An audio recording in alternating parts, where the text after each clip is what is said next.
ఏ రకంగా వారిని ప్రలోభ పెట్టాలి, ఏ రకంగా వారిని భయపెట్టాలి, ఏ రకంగా బెదిరించాలి, ఏ రకంగా వారి దగ్గర అధికారం లాక్కోవాలనేటువంటి ఈ చీప్ పాలిటిక్స్ అనేటువంటిది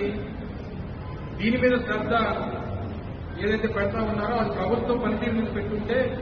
ఇచ్చినటువంటి హామీలను అమలు చేయడానికి కొంచెమన్నా ఒక మార్గం దొరికేది.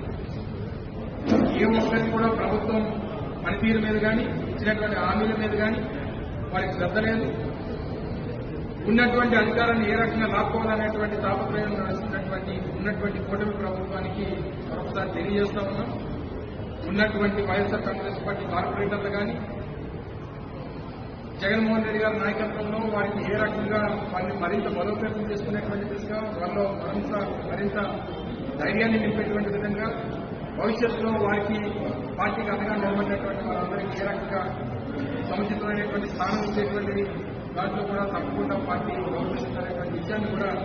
ఇప్పుడే ప్రజలు చంద్రబాబు గారు